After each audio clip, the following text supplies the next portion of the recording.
And welcome, ladies and gentlemen, to GeekWatch, a subsidiary of the monastery, the open bar of the internet. I am your one and only gaming monk, better known as Mildra, and with me I have three of my good brothers here tonight. We have the man of 1,000 magical girls, and the man who will soon be a recovering Raptors fan, good brother Cure. We have the man taking over all of your anime behind a pair of cheap sunglasses, good brother Shades, and we have the CEO of Zadare Enterprises, the man who will bring your thinking up to 10,000%, good brother Xanatrix. How are we doing tonight? It is a time for a reckoning, and I am happy to be here. I could be better, all things considered. Still dealing with a bit of some kind of bug. Yeah. So, given the fact that a few weeks ago it was announced that Studio Mappa would be handling a Tokyo Babylon anime, I figured this would be as good a time as any to talk about possibly the greatest work that Clamp never finished. Now, most people know Clamp, and specifically, a lot of people know them through their more shoujo affiliated works. Especially like some of the younger filthy casuals might know them as the people who did the character designs for Code Geass, while us more cultured folk will likely know them for works like Cardcaptor Sakura and Magic Knight Rayearth, or if you're especially cultured, RG Veda. Yeah, unfortunately, I'm not that cultured, but I'd say I'm finally grounded with a Cardcaptor Sakura, and I'm one of those that actually remembers Chobits. Yeah, I still have the DVDs for Chobits.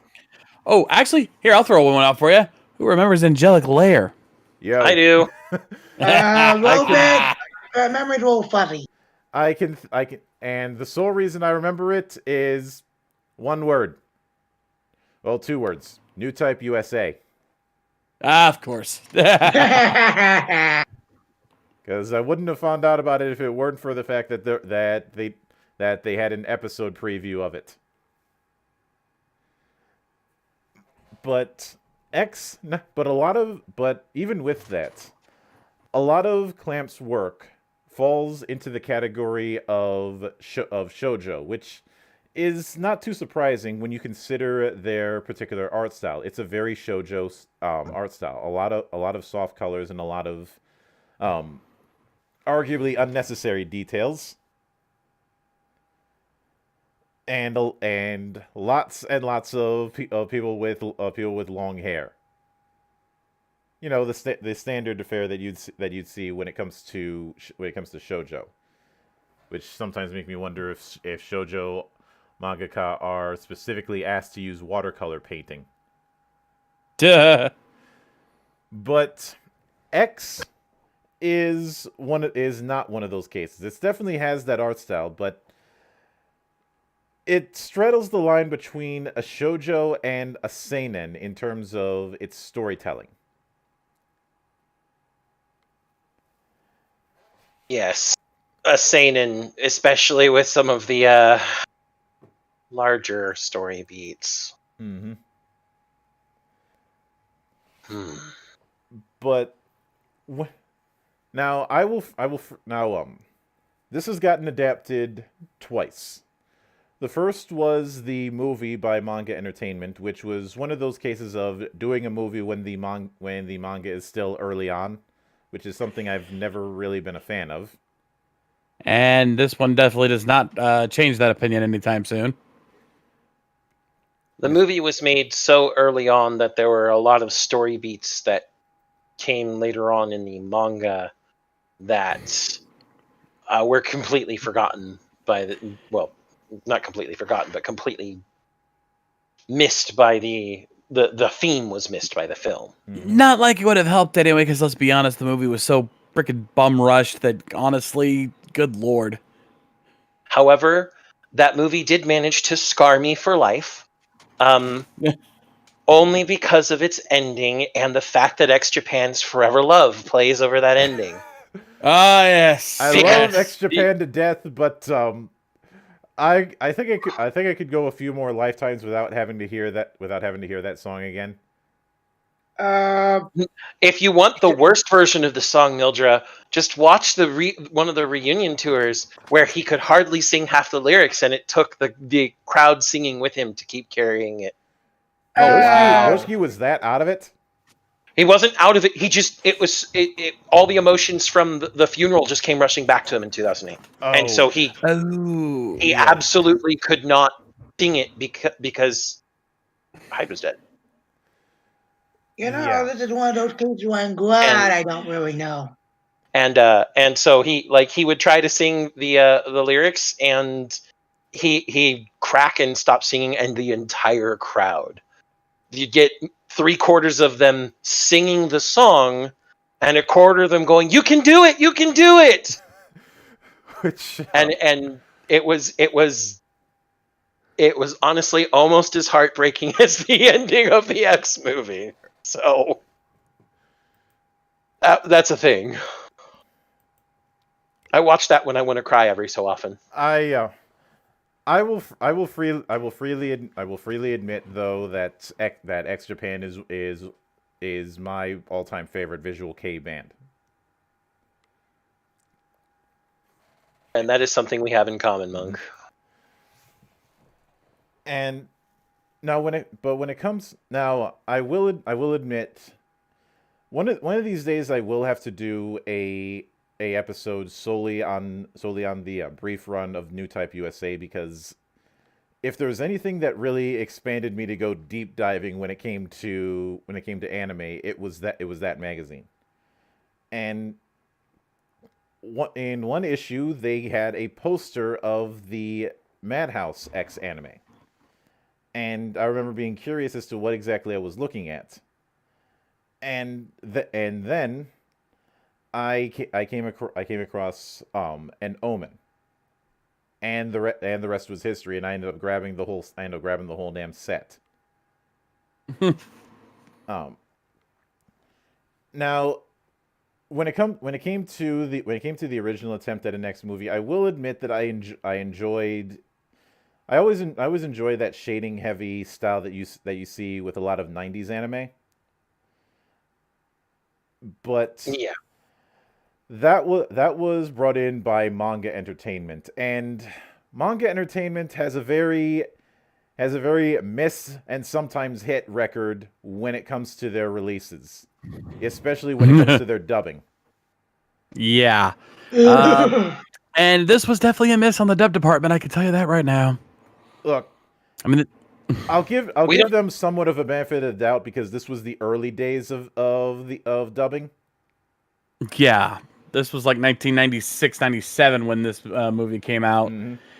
Oh, And good yeah, Lord. they hadn't quite figured things out yet, and you could tell. I remember seeing this movie like when my mom at my parents' house when they had Showtime, and I just happened to come across it on like Showtime Beyond or something like that. Mm-hmm. And I'm sitting there like, I fell asleep watching this fucking movie So several times. In fact, it aired several times, and I fell asleep almost every time it aired. Mm-hmm. yeah, Is it like at a specific moment or just automatically? Just in general, like it like by the halfway point of the movie, it doesn't matter what scene it was. It was just I just couldn't keep watching it because without falling asleep. my run-in with the movie, it came out in North America March 10th of 2000, and my birthday that year. I was already pretty deep into anime at that point, and we went to Blockbuster, and they had this. I'm like, that looks cool. I like the design of the character on the front, and the story sounds nice. And I aired that at a birthday party for children between the ages of 10 and 12. Oh no! You, wow. It was my That 12th. is- It was my 12th birthday, and we all watched this movie after eating. I think it was a pepperoni pizza. Oh boy! That is so stupid. It wasn't stupid. I mean, traumatizing. I'm pretty sure I scarred all my friends, but not stupid. I've never seen no damn movie. Well, that's okay because the actual TV anime is more scarring than the movie. Oh, goody. And when it comes to when it came to the film for me, I ended up finding out about it due to a local game store that also had anime DVDs. This game store is incidentally on the Book of Grudges for talking me into buying Beyond the Beyond when I was way too young to. Seriously, don't even if you're a fan of PS1 era RPGs, don't play that game. It's shit. Pardon the interruption, Monk, but I gotta get going. All right, Kira, stay frosty. But Beyond the Beyond. I actually did play that one. yeah, so you know my pain. Monk, there is a reason why whatever battle you and I may have will destroy the cosmos. We know pain all too well. But now I should note I am aware that there was a previous attempt at adapting the X spin-off Tokyo Babylon. That I have not seen. I think I read one volume of the manga, but that's it. And Tokyo Babylon is kind of a prequel to X. I actually think more likely that Tokyo Babylon was its own thing, and then they incorporated X into the same world. Not so much a prequel as a continued universe. I can certainly go with that, especially since the part of it that we see in X hints at a larger story. Yeah. As for the actual OVA, which was like 2 episodes, it feels rather rushed because it is a 2-episode OVA. Yeah, I believe Bennett the Sage actually covered Tokyo Babylon. Yeah, and well, hopefully, I know some people are raising their eyebrow because Studio Mappa is doing it, but I don't think Studio Mappa is that terrible. I guess They're not great, but they've not they haven't been they're not a complete disaster. No, it's now if this was being handed over to say JC staff, then I'd have reason to panic. I was going to say it's a good thing JC staff wasn't involved. and I don't dislike JC staff, but they have a reputation of of a specific set of genres, namely harem and slice of life genres. They're not really good at doing detailed characterizations. Well, and let's just look at the last Madhouse work they got handed. Let's not talk about that. We don't want to talk about One Punch Man. I will one punch your face. That was And he a won't stretch be alone. That was a stretch even for you, Monk. Still gonna happen. But as a capstone, when I mentioned dubs, whenever I've had myself in the middle of the whole sub versus dub debates plenty of times over the years, and one thing that I will always say is that a lot of people who make the arguments have no idea how good they've got it. Because I'm pretty sure all three of us have gone through those early days of dubs with really, really cringy voice acting. Oh yes, and X the movie was certainly amongst them. It wasn't as bad as, say, Jelly Donuts. Oh no! Even I won't go that far. Mm-hmm. But some of those characters in that movie, oh boy, trying to remember Princess Hinoto. Well, in that movie. Why don't we talk about Seiichiro Aoki, the Windmaster, and his soliloquy about how he wasn't going to let all the efforts of man to put themselves above the beast go to waste, and for their sake he will fight. For their sake, he cannot let you live. Yeah, at least with the TV series, they got some good actors because Aoki's voiced by Steve Bloom, and Hinoto's voiced by Bridget Hoffman in the series.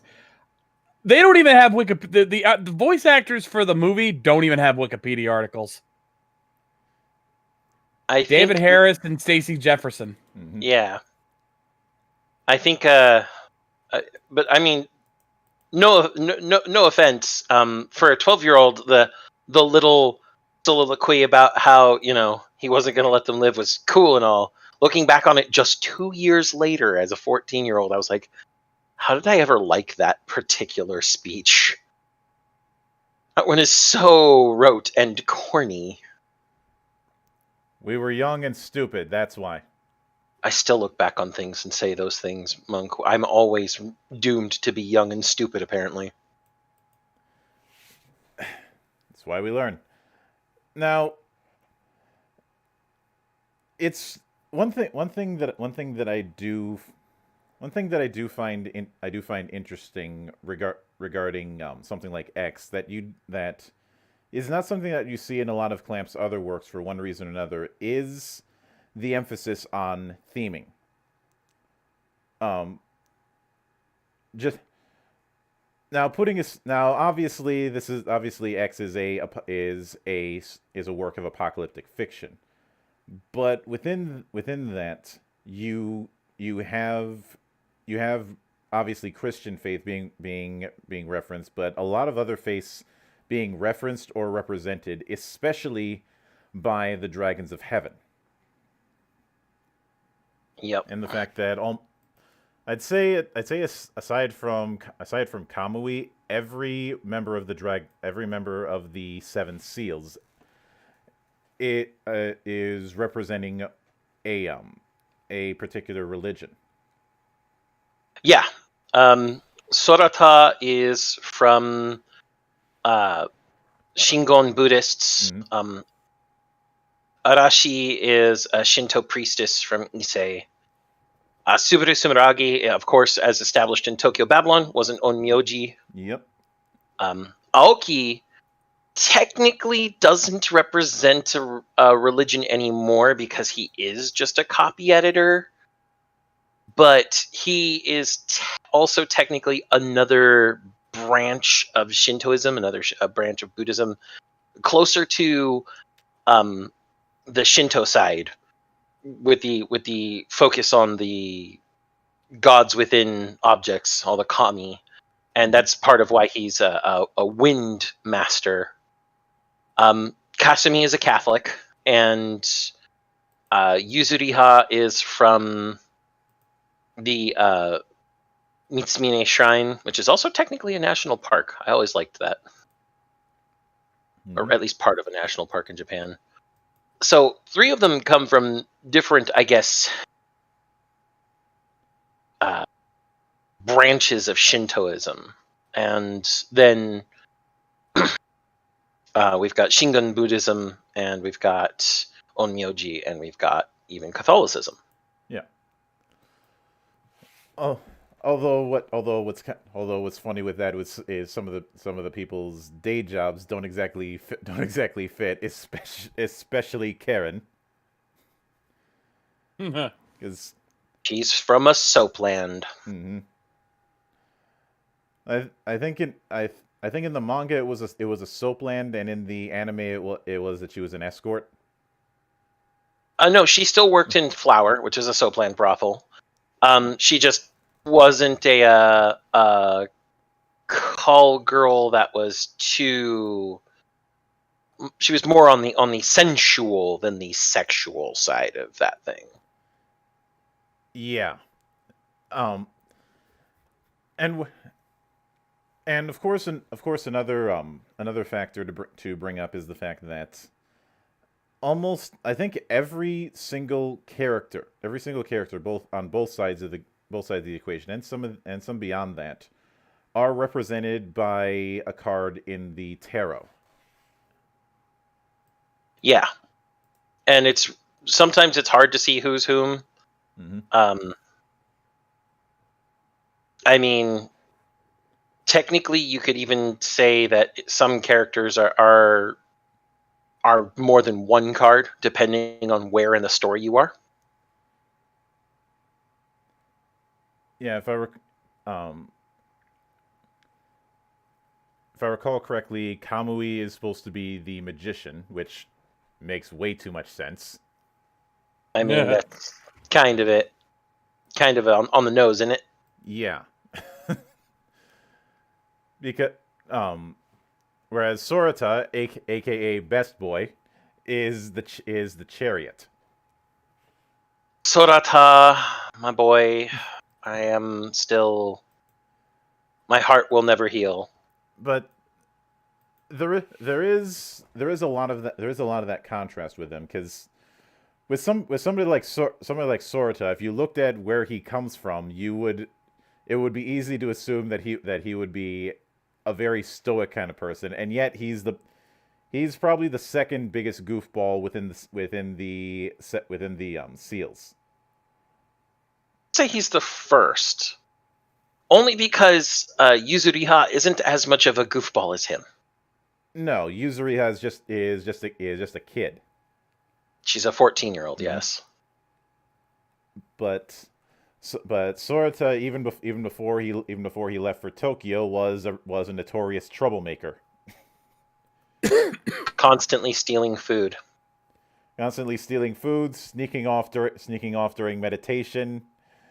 Only thing he didn't skimp on was cleaning. He was good at that. Yeah, and I will admit I got a bit of a chuckle at that whole thing of Stargazer saying, with everybody in a panic over who stole the rice. I guess this was your form of punishment. He knew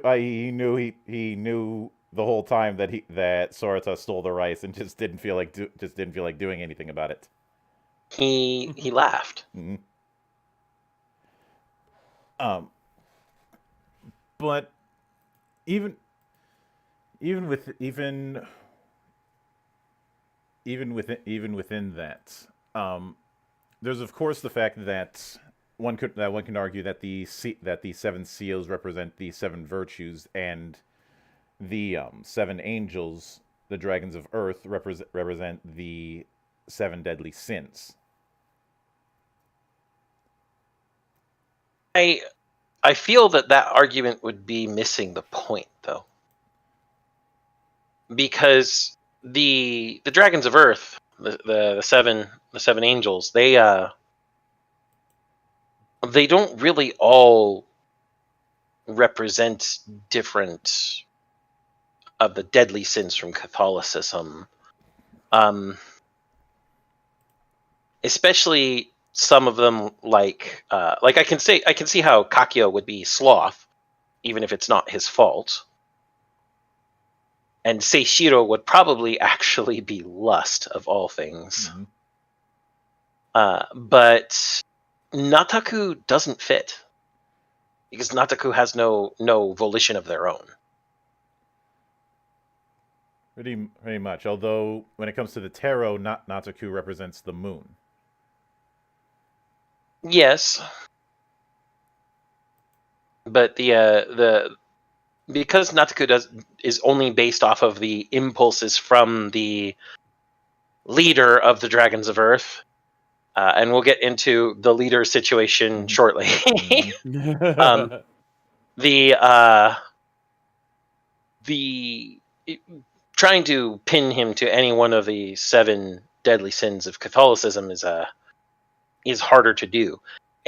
And some others that would be harder to pin would be Kustanagi, especially since he eventually turncoats. Or turns coat, I should say. And Satsuki, because it's not her that's Wrath, it's Beast, the machine she interfaces with that's Wrath. I mean, he's even got the number 666 on him for a reason. Mm-hmm. I could see Yuto either being... I could see him being Pride, for sure. But really, you can only get 3 of them onto that scale. And again, I say it misses the point of what they're actually trying to compare. Yeah.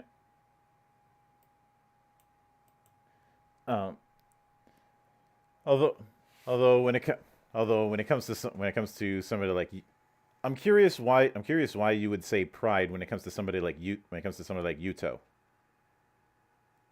It's a superficial pride. He tries to appear professional in whatever he's doing, and he does it with that fox-like smile constantly.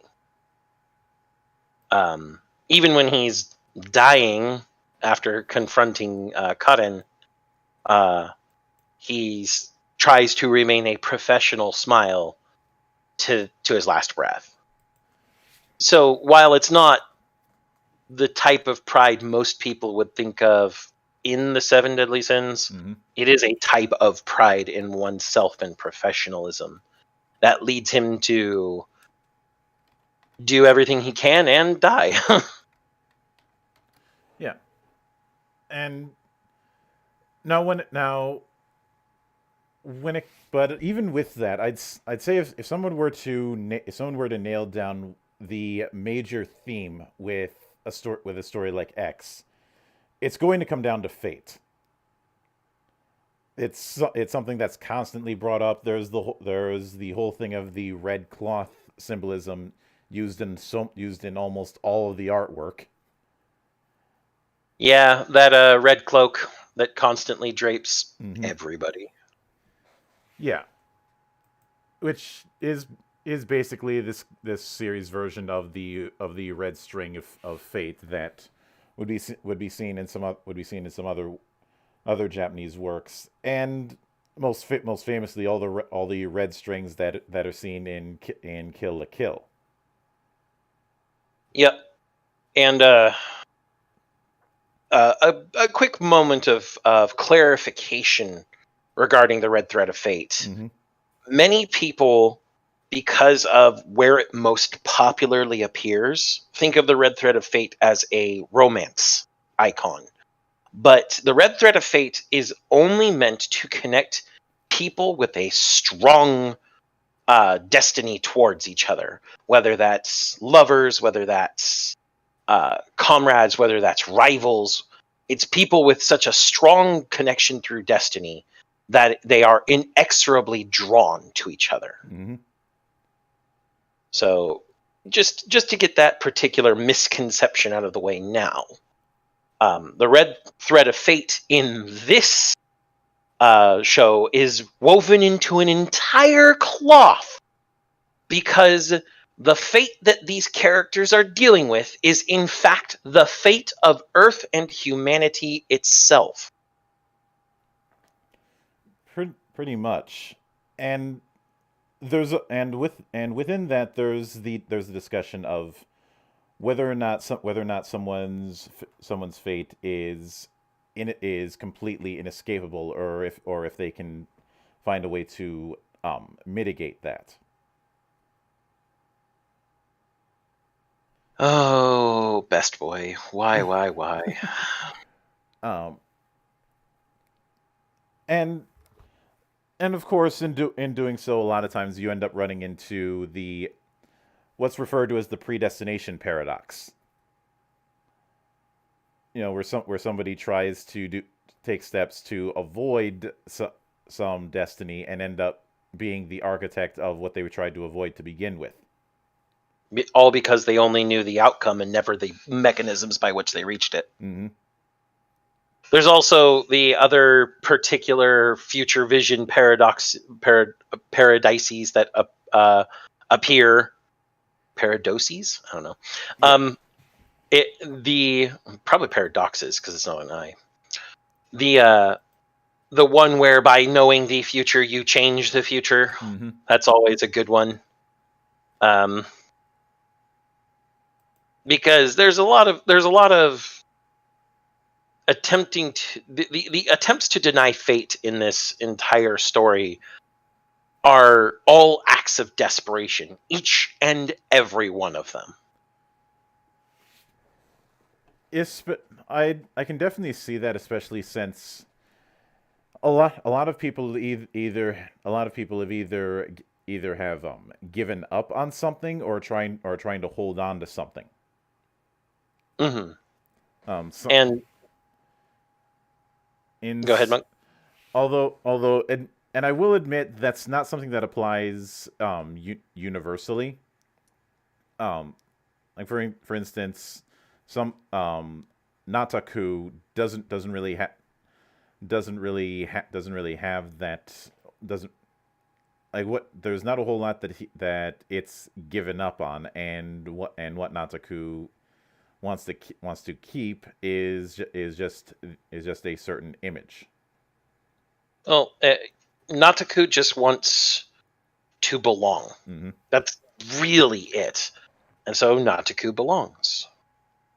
But I think that even the very first real big movement that starts the snowball, Kamui's attempt to retrieve the Shinken. Yes, but the Shinken from the Mono Shrine. That's what I was trying to think of. Mono. That's something that small. He goes there. His best childhood friend's father confronts him, says, "You can't take the sword unless you prove that you're you." And then he hospitalizes the dude while taking the sword, and then the sword is taken by someone else. Well, no, he didn't hospitalize the dude, but he almost did. All right, guys, I'm gonna go ahead and head out. I'm starting to fade over here. I was worried about this. All right, Shades, stay frosty, man. Yep. Later, guys. Hope you're feeling better, Shades. Mm-hmm. But something so small leads to some very, very visceral, very, very visceral images as time goes on. Are you referring to the birth of the first sword? I'm referring to the birth of both swords. It's in I would make it explosive climaxes, but I feel that's in poor taste. Yes, it is in poor taste.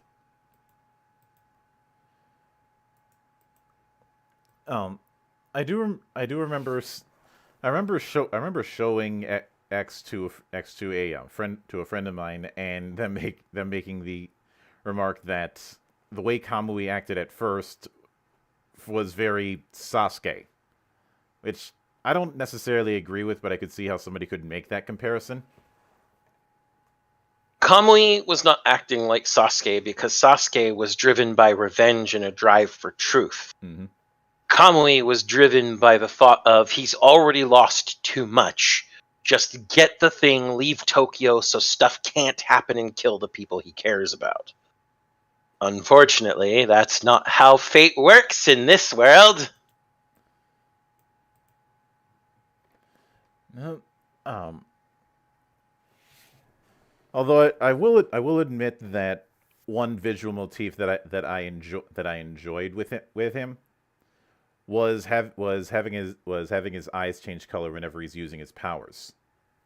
Yeah, that was actually really fun to watch. Oh, and of course I've made it clear that even though I'm pretty sure people like Shadversity would bitch about it, I love the design of the Shinken. It's a really cool greatsword. Mm-hmm. And make no mistake, anyone watching, if you look at the full design of the Shinken, not only does it have an actual basket for protecting the fingers on the top hand, but there's actually a full separation in the hilt, so that you know where both of your hands go.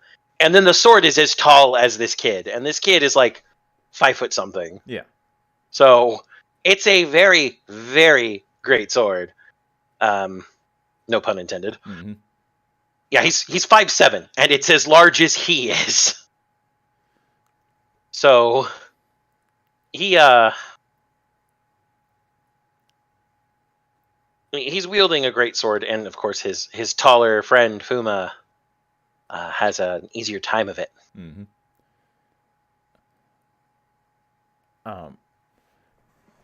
And of course, what I ended up finding out when I did a bit of research is the name Kamui is as far as that particular word and that particular spelling has its roots in the Ainu of all people. Yes, actually, that's very, very true. The actual kanji used, and then the actual way they're spoken, it's a bit of a disconnect because Kamui does come from the Ainu, whereas of course those kanji are definitely not something the Ainu would have originally used. Mostly because, if I'm not mistaken, the Ainu don't mostly rely on a vocal language, not a written one. At that time, yeah. At the time where we would have gotten the roots for Kamui, yes. Mm-hmm. The Ainu people nowadays obviously use written languages only because integrations with society. Mm-hmm.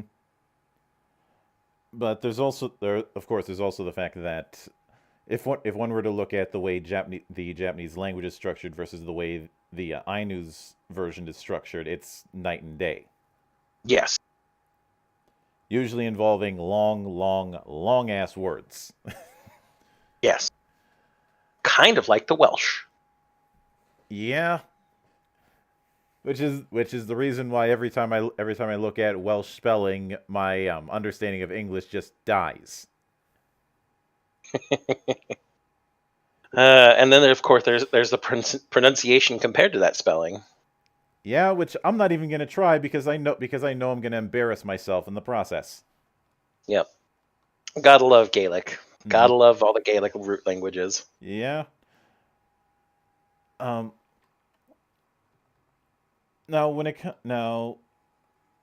Something else I do think should be noted, especially when it came to the Madhouse anime, is the fact that the voice cast is the definition of star-studded. Yeah, that's very true. Even with the original movie, which wasn't which wasn't obviously, as we covered, the best thing. They got Tomokazu Seki for Kamui. Tomokazu Seki, Domon himself. Yeah. I feel that probably should have gone to Sorata in the movie. I mean, Kamui does not feel like a... No, never mind. Hold on. Kamui does feel like a Seki character if we remember Go from Getter Robo Armageddon. Yeah, and in the TV series, he was handled by Suzumura. Yep. Who Suzumura has a good track record for himself. Yep. Morley in Macross 7. Who else? There's a lot of people. And although Kamui Shiro was actually one of his earlier roles. At the very least he was able to do his early roles without breaking anything. Yeah. He was Shiki Tono in Tsukihime, which anybody who hasn't watched Tsukihime, please do so. Fate is not the only thing the Nasuverse has made. Shin Asuka in Seed Destiny. No matter what you think about Seed Destiny, his acting was good. Yeah. That's just a case of bad source material. I will freely admit this. I survived the entirety of Seed, and I didn't mind it. I never finished Seed Destiny. I finished them both. I forced myself to. I do know. I am well aware of the meme of Seed having way too much plot armor, but I just never got around to it. And it wasn't a case of seeing something that just disgusted me about it. It's just I just didn't have the motivation to go through with it. It's boring. I'm gonna be very honest. See, Destiny is boring. It's boring enough that I can't remember too much about it since I watched it, and I can even remember stuff about Seed that I couldn't remember. That I still don't remember most stuff about Seed Destiny, but it's just boring. But luckily, he wasn't stuck to a role like that or any roles like that. He made a lot of different good roles throughout all the way until now. I mean, one of my favorite roles in more recent times, he's Lieutenant Hinawa in Fire Force. He was Obanai Iguro in Demon Slayer. He back in 2017 he was Yuya Mirokuji in Recreators. He was Figaro in Infinite Dendrogram, which, well, Infinite Dendrogram is fun to watch. And then looking at video games, he's been Zach Fair's Japanese voice actor in the earlier, and he came back for the... Okay, that makes me really angry all of a sudden. You could get back the original Japanese cast for the FF7 remake, but you couldn't get back the original English cast. Screw you guys. That's my small rant regarding Final Fantasy today. Yeah. But he's done a lot of good work. Sure, there's been some bad ones in there, but bad ones haven't happened. I mean, heck, he played Anti in SSS Grid or Quad S Gridman. Yeah. So he's done a very good job, and other actors within the TV series version are as we pointed out with Seiichiro Aoki, his English version, his English actor Steve Bloom, and his Japanese actor is Morikawa Toshiyuki, who of course was Tekkaman Blade. Yeah, which is why I had to make the joke about doing a role without breaking things because as we know, that particular role involved breaking not one but two microphones on his debut. Hey, it made a good impression. He clearly got an entire, career out of this. He's the only thing we can blame Morikawa-san for is unfortunately, sir, you are resigned to hell forever. You voiced Griffith. Yeah, sorry, we don't make the rules here. That's just how the dice are rolled. Mm-hmm. But pray to your gods, for we have no mercy. But with that whole thing in mind, one of the things that I've kind of wavered back and forth on whether or not it was a good idea was the Omen OVA for the 2001 anime. So that OVA is more. Oh, what's the word? It was a teaser. It was meant to be a teaser of what was going to come when people got their box sets and stuff. And it was made to try and set the stage. I'm not sure if it succeeded. Yeah, now I think to me it's one of the how in certain comics there was the whole issue 0 that was given out for free. Yeah, it felt like one of those kind of projects, and really the only thing that it really does is introduce Kakyo. Also gives him a little bit more character. He's kind of flat throughout the TV until we get his one big flashback episode about how he was a character that you never actually see in Tokyo Babylon, apparently. Yeah. But since we've danced around it, and I can't think of Kakyo without thinking of that whole "I have a message for you" thing. Let's talk about the twin star. The issue of the leaders of the dragons of heaven and the dragons of earth. Both sides have a prophecy that says that Kamui will be the one to lead them. There's only one problem. There's one Kamui and two teams. Within this prophecy, you find out that Kamui, as a name, can either mean the one who wields God's majesty, or the one who hunts God's majesty, depending on the reading. And then this is the issue of the twin star. Which Kamui is go ahead, Monk. Actually, go.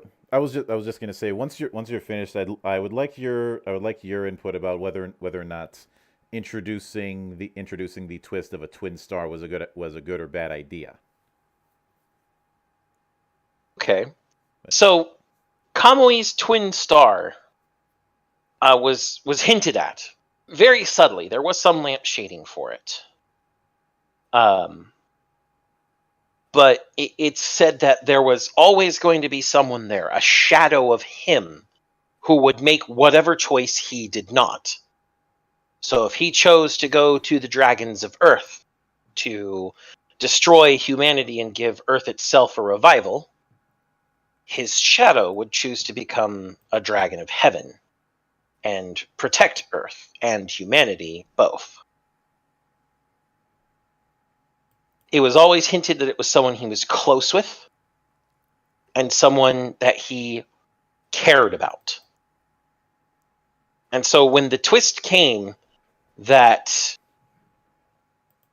Fuma, his best friend, his childhood friend, a man who was like a brother to him, was his twin star, then everything, the script flipped, especially since while the lamp shading was there, it was not nearly lamp shaded to be such an abrupt change. So with that twist, with everything there, it certainly raised the stakes and definitely drilled home the point that fate is forcing this conflict. Because there's no way to explain the sudden change in Fuma. Something suddenly made him do these things and also gave him power he didn't previously have. Fuma never exhibited any of the Esper powers that Kamui had all his life, and until that point. Mm-hmm. So overall, it definitely was a good idea. I'm not sure how well the anime executed it. I remember that the reveal in the manga was just as abrupt, but because it's the static panels of the manga, it feels a little bit more impactful and also a little bit more precise. So, do I feel like it was a little ham-handed? Yeah, but Clamp does a lot of things pretty ham-handed, even in places like Chobits, Cardcaptor Sakura, Tsubasa Reservoir Chronicles. All of them have some ham-handed areas, but it usually suits whatever purpose they're pushing forward. And when it comes to now, first off, I suppose one could argue that it's a case of excellent timing, or not excellent timing, but excellent casting by having Crispin Freeman be Fuma. Yeah, he made an excellent Fuma. And of course, if we're dealing with a character like Fuma, or rather with a voice like Crispin Freeman, of course it's going to be the voice of your nightmares. Need we? I don't think any of us need to review Freeman's particular pedigree. We all know what type of deep-voiced, smooth mastermind he tends to be. Mm-hmm. Although I will admit I got a kick out of the gag in the outtakes for Noeen. The whole Crispin Freeman, get out of my bedroom. Yep. But when it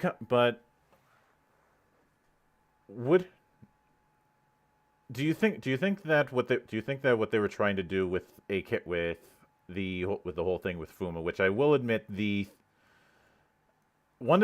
I do not regret the fact that I have both discs of the X Anime soundtrack. The music is fantastic. Yeah, and I specifically wanted to bring up the theme that they referred in the soundtrack is referred to as Dark Fuma, but it definitely has a air of dread about it.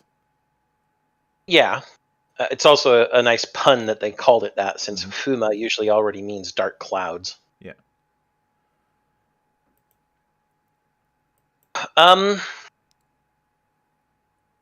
The best thing about what they did with Fuma was by making the antagonist's leader the person that Kamui wants to protect most. It really raised the stakes to a new level, and it also made it so that the conflict was much more personal for him. He now had other than because his whole plan originally was just protect them by not getting them involved, and that didn't work out for him. No, it most certainly doesn't. But it is kind of amusing that that Kamui's care for Fuma and Mono was what caused him to inadvertently declare sides, because I don't think he ever outright said it. No, he was in the middle of the college campus that is shaped like the Star of David. The Clamp School. Yes, it is the Clamp School. They did. I wasn't gonna say it was the Clamp School, but it's the Clamp School from one of their earliest manga. Apparently that school shows up a lot in their work. Clamp seems to like doing that kind of thing. Clamp likes to interconnect most of their works, Mm-hmm. even if it's just through theming or a shared location of some sort, even if they're not explicitly in the same universe. He's talking to the headmaster of the Clamp School, and the headmaster of the Clamp School tells him, you're going to have to make a choice. You either choose to protect the humans on Earth, or you choose to reject humanity and return Earth to zero, so it has a chance to restore itself. And he's having an inner monologue as he's going back to the dorm room that Kotori is being kept in, because she witnessed the birth of the second Shinken, the second Shinken, and doesn't she? And I think it was already established that she has hemophobia. Hemophobia because of the birth of the first Shinken. Mm-hmm. And she sees it happen and goes catatonic. And so they took her to Clamp School to try and help her, and also to seal away the Shinken, so it can't be used until the Day of Destiny. And he's thinking to himself, well, it would be beautiful for the Earth to restore itself, but that would mean everybody dies, including the people I care about. So if I have to protect the world and humanity in order for them to live happy, then I want them to live happy. And he's thinking that as he comes through the door to the dorm. And Fuma turns and looks at him. And both in the manga panel and that moment in the anime, the face, the first thing you see is Fuma's face, and you're like, fuck. Yep. And although what's interesting to point out, and the article that you shared with me a while back, I think also brought this up, is the fact that after he makes that choice, he's not as strong in his telekinetic abilities as he was. I don't think it's so much that he's not as strong as he's limiting their use because he's trying not to hurt anybody around him. Whereas beforehand, he didn't care as much. He was more than willing to just use them willy-nilly so that he could execute his goals. Mm-hmm. And given his fight with the weaker of the Wind Masters, the whole thing, there was that whole thing of, don't use your power here. We destroy the place, and he just wrecks the place anyways. Yeah, he crumbles the top of that building and cuts that guy's side by, I guess, with some of the rubble. Mm-hmm. And so yeah, that was a thing. Yeah. But I'd say that, and also I should note that I didn't even know about this until fairly recently. But apparently there were a couple attempts to bring X into the world of video games I can't imagine either of them being all that good. I never played them. I wouldn't be able to tell you. One was Unmei no Sentaku, and the other one was Card of Fate.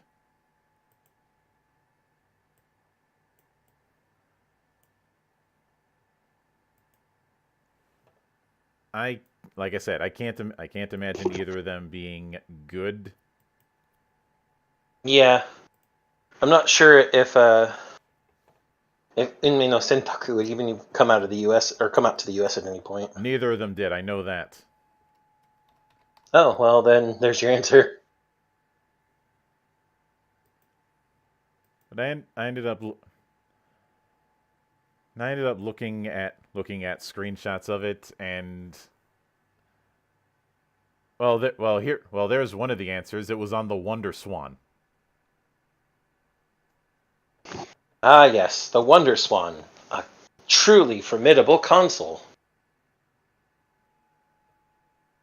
The only memory I have of that is the ports of the first couple Final Fantasies that jumped over to that would later jump into being repackaged as Final Fantasy Origins. Yeah. But but one of the other things that I'm curious your take on is when Fuma became a dragon of Earth. Yes. A big modus operandi for him was wishes. Yeah, the wish granter. That was his whole shtick. What he was doing was granting the truest desires within people's hearts, according to what he would say. Mm-hmm. Such as when he tells a little child in one of the areas that the dragons of Earth are going to completely destroy to get out of there because that child does not actually want to die. Now, when it comes, what do you suppose? Let me rephrase this. What do you suppose was the MO? Why do you suppose they went with that kind of MO for it? Because the dragons of Earth were trying to grant the wish of Earth itself. Their goal was to allow Earth to revitalize, which was the Earth's greatest wish. And they figured that their only means of doing so was to destroy humanity. Because humanity was what was causing Earth to have issues revitalizing in the first place. And of course, all the magic and fate stuff kind of led them to believe that was the case. Yeah. I find it, again, with the whole this is fate aspect of X, I find that the issue is almost that nobody tried to see if there was a method that would achieve the goals of both sides. Maybe they just believed that whatever prophetic magic they were receiving was infallible because it's perceived as being from God or the gods or wherever. I'd say it's a bit of that, and also a bit of the notion that a lot of characters had that the future is completely set. i.e. what's predicted is going to happen, and there's nothing, and you can't change that. So basically, the fact that they know the future consigns the future to stone.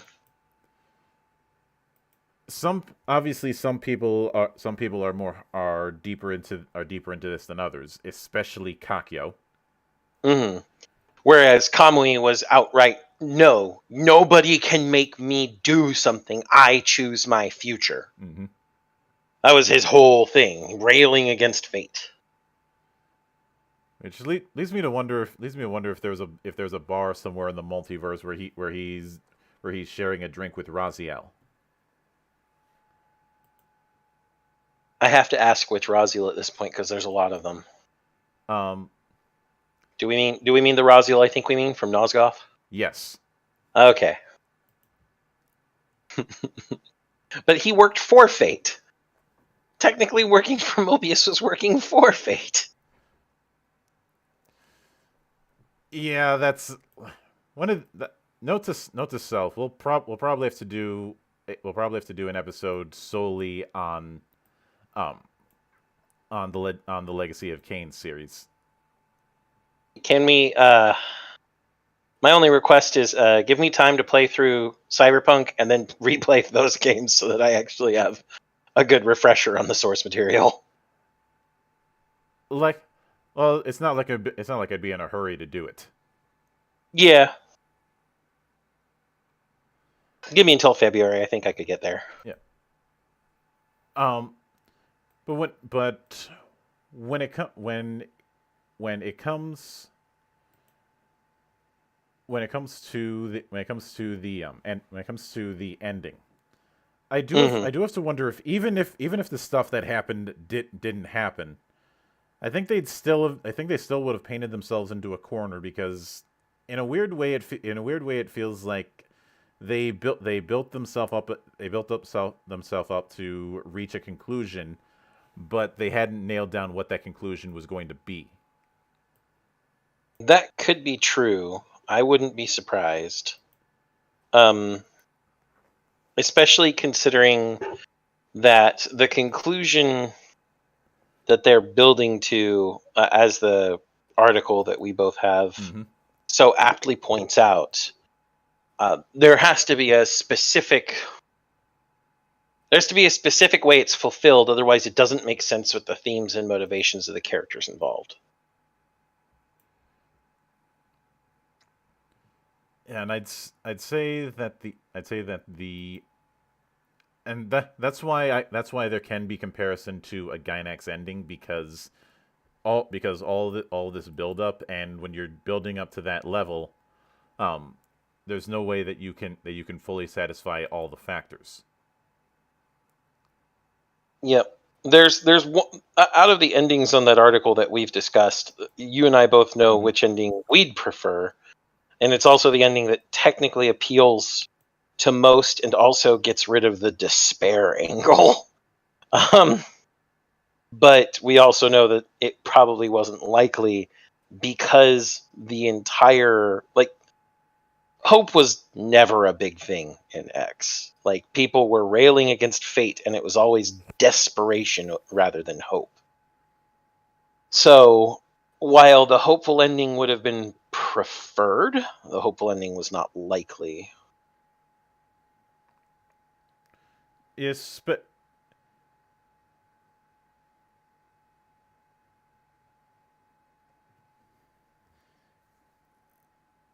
especially since the X, for all intents and purposes, is structures itself like a grand tragedy. Although when it comes to grand tragedies, there's one thing that I have to bring up as a kind of counter to say that the ending we would have liked isn't completely outside the realm of possibility. I'm going to bring up, for the sake of this, the Wrath of Khan. Okay, I can see where you're going. The original ending tested poorly because of its lack of hope. So you know that coda at the end where Spock's torpedo tube effectively is on the Genesis planet. Yeah, that was put in to give at least a little bit of hope. Although I do want to make clear the plan was not to kill Spock off and then bring him back in the next film. Yeah. Oh. It's something that ended up happening because even though Nimoy had it in his contract that he'd come in if he was allowed to die, as he was working on the film, he began to have second thoughts about it. Which is interesting considering Nimoy. Well, he had after he only did the first film as part of a lawsuit settlement. He had a falling out with Gene and with Paramount. Yeah.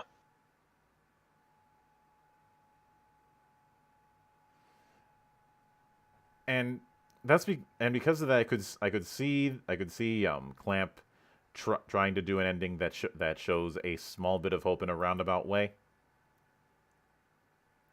Maybe, but the issue I have there is that I don't technically think Clamp would want to give that much hope, considering what they were trying to achieve with the story. It's clear that they wanted to give it a story of people railing against fate, and perhaps no one succeeds, perhaps everyone fails. Mm-hmm. Although that's one of those things where I could easily see Katakawa crying foul about it. Mm-hmm.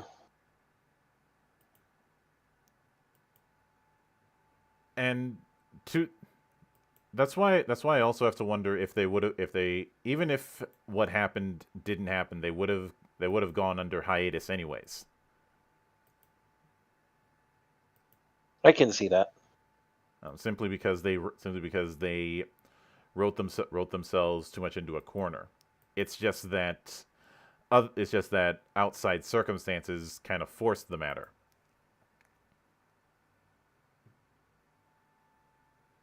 Yeah. I can see that.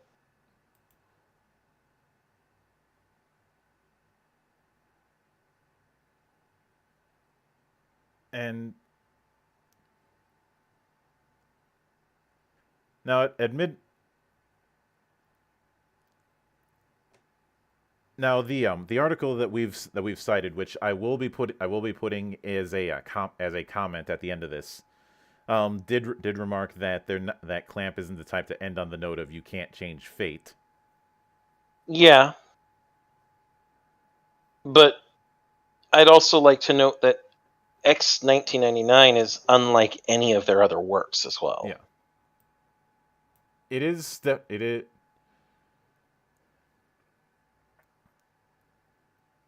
it's definitely something where the possibility is there that they could end on that route, especially since it's mentioned that Devilman was a major influence. Yeah. Devilman.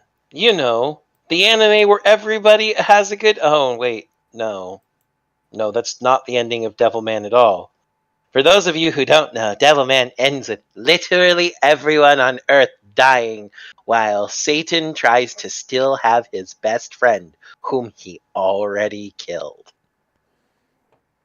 Pretty much. Now, and since we've danced around it, I think we should cover it a bit as far as why this thing went on hiatus. The short version: really, really, really, really, really bad luck.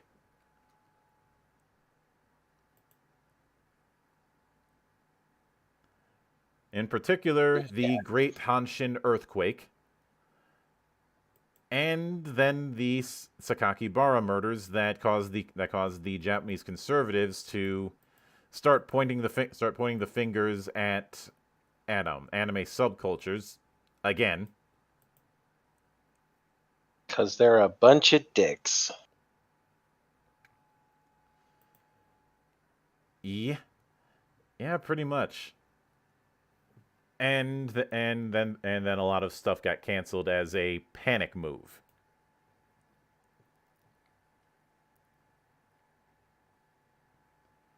But you can't blame me for being disappointed in them for that one. I understand why they did it. Doesn't mean I have to like it. Exactly. Mm-hmm. But what's fun...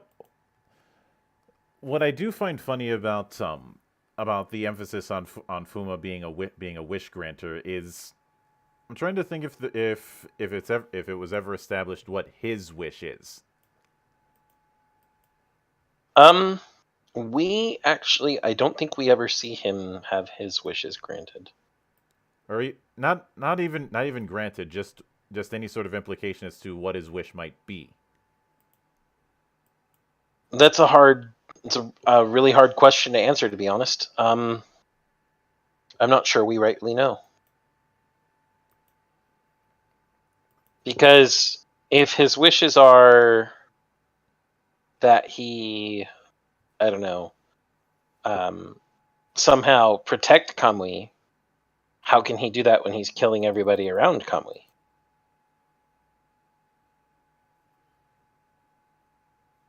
Pretty much. And I think that's why I also think that there was the whole walking into a corner kind of thing with how these things were set up, because there's too many unanswered materials that they can't address all at once. Mm-hmm.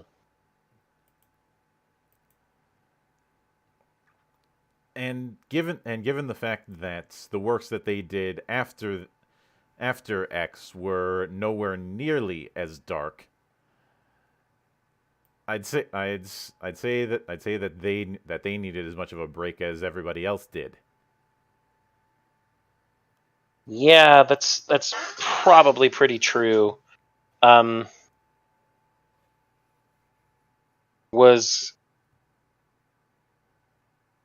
was X, as I said, is unlike anything else they've ever written. Even some of their darker stuff never really gets that far. And so maybe they had an idea for it and they knew where they were going, and maybe the ending would have been great if they hadn't been placing themselves in hiatus due to the numerous different social and societal issues at the time.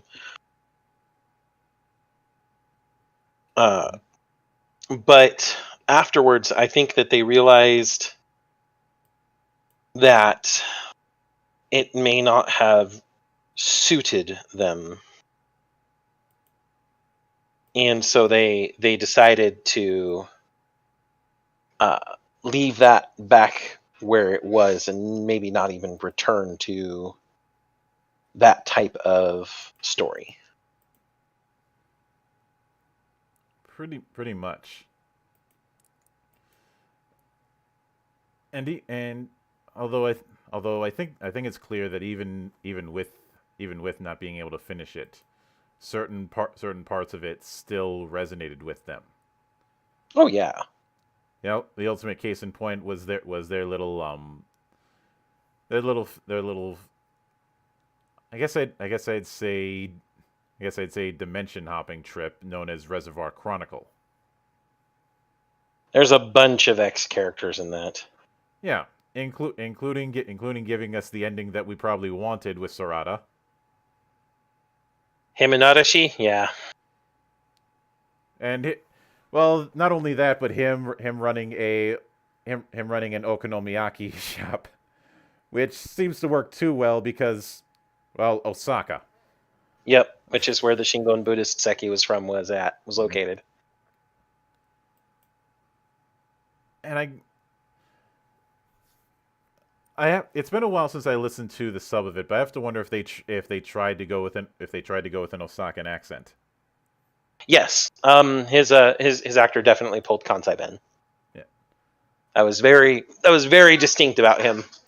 He had almost the entire Kansai dialect except for when he was being formal, which is understandable. Yeah. But that meant that most of the time he was in a Kansai accent. But Now, admittedly, the whole thing of somebody like Kamui being a vampire in Reservoir Chronicle was a bit odd, but but then again, there's so much other stuff in Reservoir Chronicle that's odd because again, it's them remixing their own shit.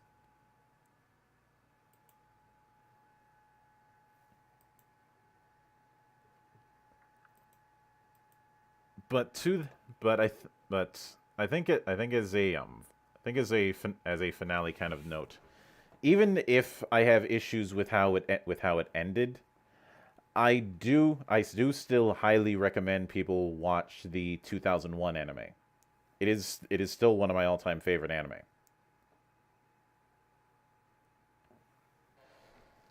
Yeah, this series is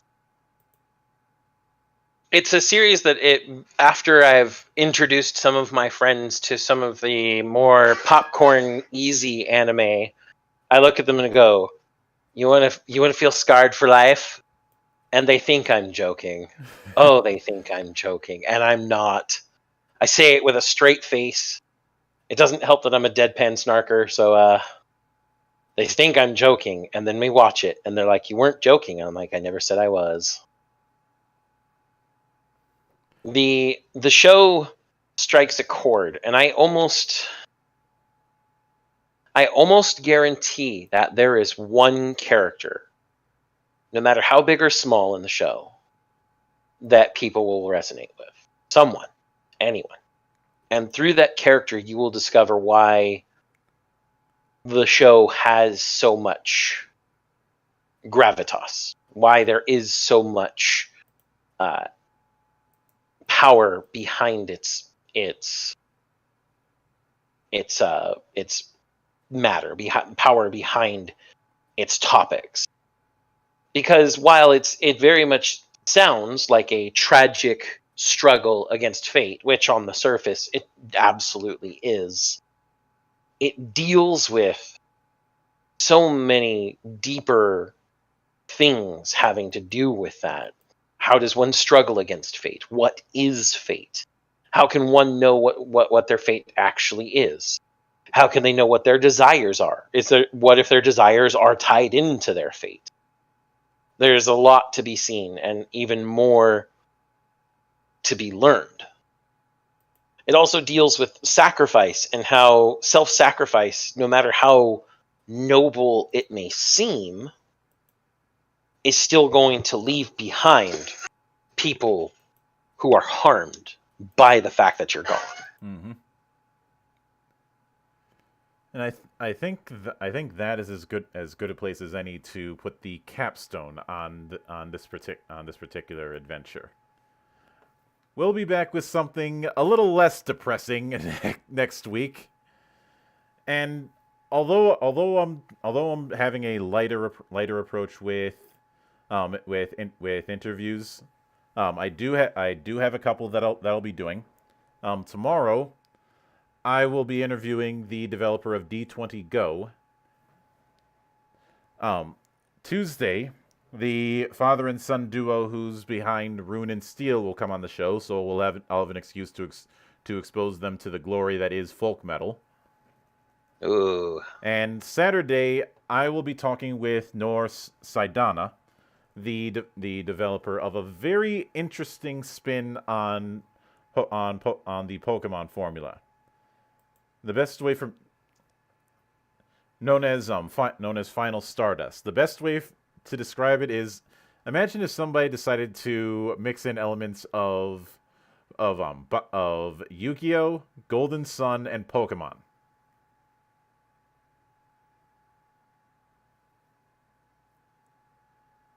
Okay. So that's what's going to be looking forward to. There will not be Monastery Gazette on Saturday. That said, on Sunday we will be having the return of GeekWatch, and for those of you who like to make things stylish, you'll be having some fun with this. And of course, there's going to be plenty of insanity in the coming days, and And since I won't be here to say it on the day proper, for all you people watching, Merry fucking Christmas, you filthy animals. Yep. And unfortunately, I And a don't have a blessed Tommy gun to make the gag complete. From this pagan CEO, I wish you a blessed Yuletide. Mm-hmm. Now go get a Yule log and have fun. But until then, on behalf of the good brothers present and not present, my name is Mildra. I am your gaming monk. Stay fucking frosty, everybody.